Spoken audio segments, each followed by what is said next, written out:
Саламатсыңарбы, урматтуу бүтүрүүчүлөр. Көгүлтүр экрандын алдында ыңгайлуу отуруп бүгүнкү сабакта көңүл бөлгүлө. Биз бүгүнкү келгиле экзаменге дайынданалы деген сабагыбыздын 4-чү сабагын баштайбыз. Биз бүгүнкү сабакта силер менен экинчи белеттин 2-чи суроосу боюнча таанышабыз. Же болбосо экинчи белеттин 2-чи суроосу бул биосферадагы өзгөрүүлөр кандай натыйжаларды бериши мүмкүн жана Вернадскийдин биосфера жөнүндөгү кандай эмгектери жана жетишкендиктери бар.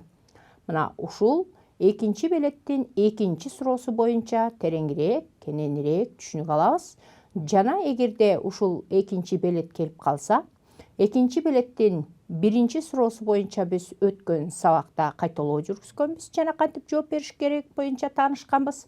Ал эми бүгүн болсо ушул экинчи белеттин 2-чи суроосуна кантип жооп беребиз жана ага кандай жоопторду дайынданышыбыз керек деген суроо боюнча түшүнүк алат экенбиз. Биз бүгүнкү ушул экинчи белеттин 2-чи суроосунда, же болбосо бүгүнкү сабактын жүрүшүндө Владимир Иванович Вернадскийдин биосфера боюнча эмгектерин окуп үйрөнөбүз. Мындан сырткары биосферадагы өзгөрүүлөрдүн жаратылышка берген натыйжалары менен таанышабыз. Демек, ушул биосфера деген эмне жана ал биосферадан биз эмнелерди окуп үйрөнөбүз, биосферанын өзгөрүшү жаратылышка кандай таасир берет деген суроолор боюнча кененирээк түшүнүк алат экенбиз. Бул Владимир Иванович Вернадский 1926 жылы биосфера боюнча төмөндөгүдөй түшүнүк киргизген. Негизи Вернадский бул орустун улуу окумуштуусу болуп эсептелет. Биосфера боюнча ал биосфера бул тиричиликтин чел кабыгы деп киргизген. Демек бул жер бетиндеги же болбосо жер шарынын кабыгы, тирүү организмдер жашап турган кабыгы биосфера экендигин мына ушул Владимир Иванович Вернадский киргизген экен. Негизи Вернадский бул академик, ойчул, табигый изилдөөчү, минералог, философ жана тарыхчы болуп эсептелет.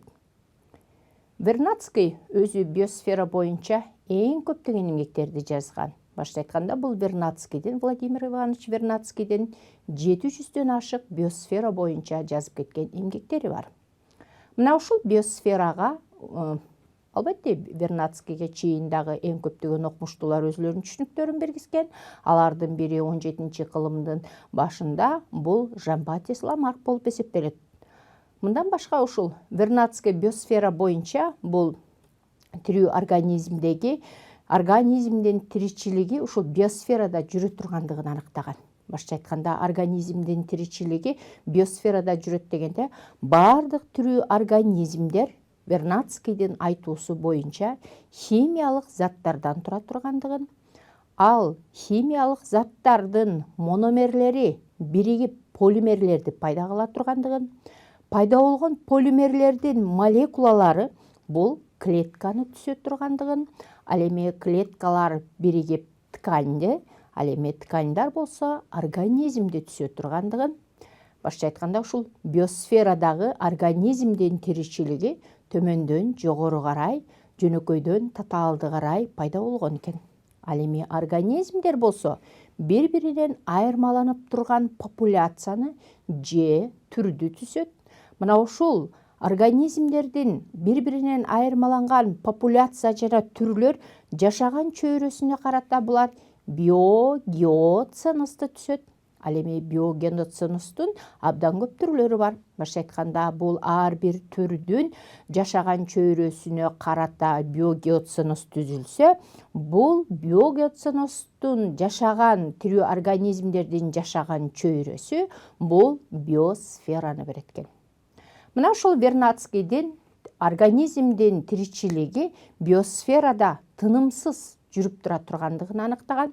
Ошондой эле силер жаңы башында көргөндөй, бардык тирүү организмдердин бул эң жөнөкөй бөлүгү химиялык заттардын бирикмелеринен түзүлө тургандыгын, ал эми ошол пайда болгон химиялык заттардын бирикмелери организмде түзө тургандыгын, биосфера экендигин жана ушул жер шарындагы биосферанын кездешкен жери бул жер шарынын кабыгы экендигин мына ушул Вернадский өзүнүн эмгектеринде жазып кеткен экен. Негизи бул Вернадскийдин иши боюнча башта айтканда бизди курчап турган чөйрөдү же болбосо жаратылышты коргоодогу эң негизги илим бул биосфера экендигин, ал эми бул биосфера болсо техносферадан тура тургандыгын, техносфера болсо жаратылыштын, адамдын, чөйрөнүн бири-бири менен болгон шайкештигинен пайда боло тургандыгын, деги эле техносфера деген бүгүнкү күндө ушул биосферанын жаңы катмары. Башча айтканда бул техно деген сөз бул бизче которгон кезде чебирдик дегенди түшүндүрөт экен. Башча айтканда бул техносфера адамдын курчап турган чөйрөгө акыл эстүүлүк менен жана чебердик менен мамиле кылуусу дегенди түшүндүрөт экен. Ал эми акыл эстүүлүк деген бул ноосфераны берет турган. Ал эми ушул ноосфера болсо биосферага карата адамдардын акыл эстүү, чебердик менен мамилеси дегенди түшүндүрөт экен. Бул чебердик менен мамилеси дегенге кандай түшүнөбүз? Биз жаратылышты гана булгаганды билбестен, жаратылышты коргоп, ошондой эле курчап турган чөйрөгө зыян алып келбей турган бүгүнкү күндөгү акыл эстүүлүк менен техносфераларды түзүү бүгүнкү экологиянын жана жаратылышты коргоонун эң негизги максаты болуп саналат. Бул мисалы үчүн жаратылыштагы суунун сакталышы, ал эгерде ушул жаратылыштын суусун, токоюн, абасын биз коргой албасак, анда жер планетасы таптакыр жок болуп кетиши мүмкүн. Мына ошол жок болуп кетүүдөн сактоо бүгүнкү күндөгү жаратылышты коргоодогу ар бир адамдын ноосферага болгон мамилеси техносферанын негизинде ишке ашырылыш керек экен. Башка айтканда ушунчалык акыл эстүүлүк жана чебердик менен биз мамиле кылышыбыз керек экен. Деги эле ушул биосфера боюнча Вернадский же болбосо Владимир Иванович Вернадскийдин эң көптөгөн эмгектери бар. Бул эң биринчи өзү биосфера жөнүндө китебин жазып чыккан. Бул биосфера дегенде Вернадский бул китебинде ошол биосфера канча катмардан тура тургандыгын жана ал катмарга кирүүчү тирүү организмдерди талкуулап келген. Окумуштуулардын эмгектери менен салыштырып, биосфераны акыл эстүүлүк, аң сезимдүүлүк менен сактоо деген китептерин жазып чыккан. Андан сырткары ошо бардык тирүү организмдер химиялык заттардан тургандыктан биогеохимия организмде деген китебин жазып чыккан. Ушул биосферадагы тирүү организмдердин бардык клеткаларында бирдей эле химиялык заттардан тура тургандыгын мына ушул Вернадский өзүнүн биогеохимия организмде деген китебинде кененирээк түшүнүк берген экен. Биосферанын бүгүнкү күндө кандай баскычтары бар? Мына ушул Вернадскийдин биосфера деген китебинде биосфера өзү атмосферадан, литосферадан жана гидросферадан тура тургандыгын ушул Вернадский өзүнүн биосфера деген китебинде жазылган. Ушул биосферанын өзүнүн бир мерчемдүү чек арасы бар экен. Мына ошо биосферадагы тирүү организмдердин кездешкен чек арасында эмнелер чектелүү болуш керек? Башта айтканда, ушул биосферанын чек арасында же болбосо чегинде сөзсүз түрдө ошо тирүү организмдердин кездешкен жериндеги абанын курамында болобу, литосферанын топурактын курамында болобу, гидросферанын суунун курамында болобу, көмүр кычкыл газы жана кычкылтек жетиштүү болуш керек. Мындан башка дагы биосферанын чек арасында суу жетиштүү санда болуп туруш керек экен. Ошо суунун жетишерлик санда болгондо гана биосферадагы тирүү организмдердин массалык түрдө алардын өсүшүнө, өрчүшүнө, көбөйүшүнө шарт түзүлөт экен. Мындан башка дагы биосферанын дагы бир чеги бул температуранын түзүлүшүнүн өтө жогору эмес, же болсо температура өтө төмөн эмес болгон чекте биосфералар кездешет экен. Мындан башка дагы ушу биосферанын дагы бир чеги бул жашоо үчүн керектүү болгон минералдык азыктардын кармалган чеги болуш керек экен. Мейли суунун курамында болсун, мейли топурактын курамында болсун, мына ушул тирүү организмдердин жашоосу үчүн керектүү болгон минералдык заттар болуш керек экен. Качан гана ушул биосферадагы чек арада биз азыркы санаган химиялык бирикмелер жана абиотикалык шарттар туура келген чекте гана тирүү организмдер эмне кыла алат экен, кездеше алат экен. Мына ошого каратан да биосферанын чеги боюнча мен силерди түшүндүрүп коеюн. Биз демек биосфераны 3 бөлүккө бөлүп карадык. Бул литосфера, гидросфера жана атмосфера. Мына ушул литосфера, гидросфера, атмосфера биригип биосфераны түзөт.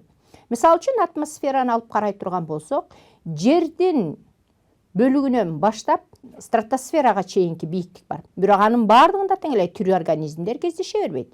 Силер көрүп тургандай, ушул жердин үстүнөн баштап озон катмарына чейинки 20 километр бийиктикте курт кумурскалар, канаттуулар кездешет экен. Башкача айтканда, озон катмары силер көрүп тургандай, бул 20 километр бийиктиктеги катмар экен. Андан озон катмардан нары тирүү организмдер кездешүүгө мүмкүн эмес, себеп дегенде озон катмары бул күндүн өтө ысык ультракүлгүн нурларын тосуп туруучу катмар.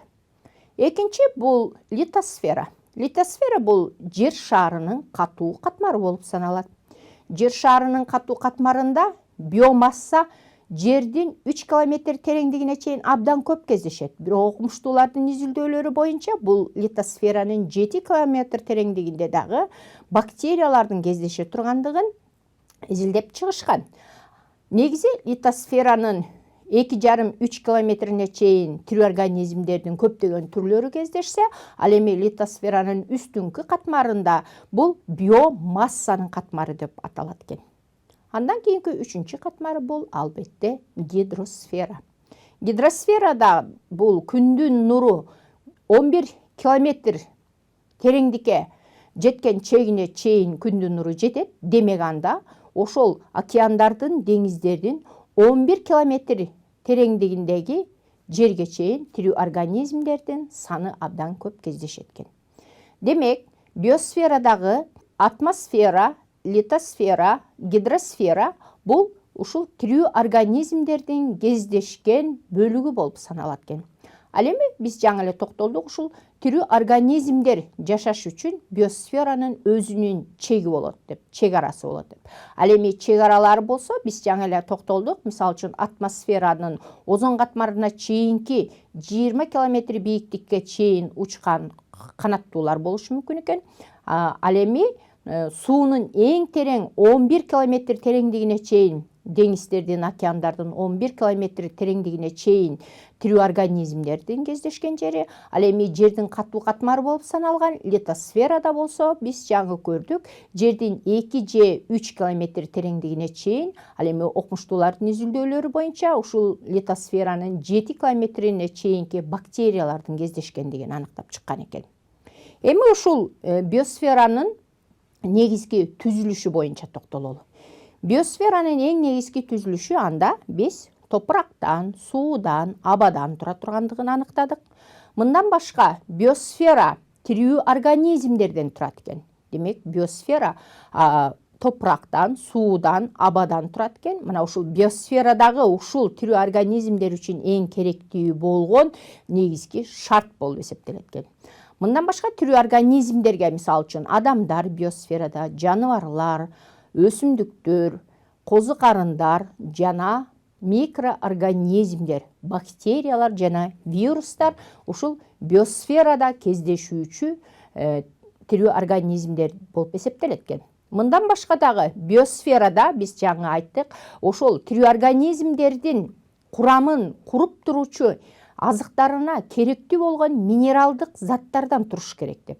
Демек, бул минералдык заттарды биосферанын биогендик заттары деп коет экенбиз. Ага мисалы үчүн таш көмүр, акеташ, нефти жана мындан башка дагы минералдык заттар кирет экен.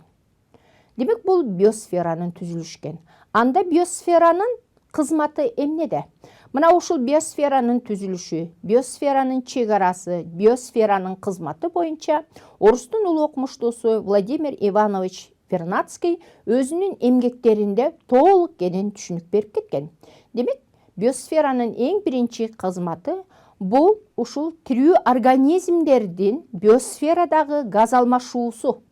Башкача айтканда, газ алмашуу дегенде албетте өсүмдүктөр абанын курамынан, атмосферадан көмүр кычкыл газын сиңирип кычкылтекти бөлүп чыгара тургандыгын, ал эми литосфера же болсо топурактан болсо сууну сиңирип атмосферадагы күндүн таасир этишинин негизинде абага кычкылтекти бөлүп чыгарат.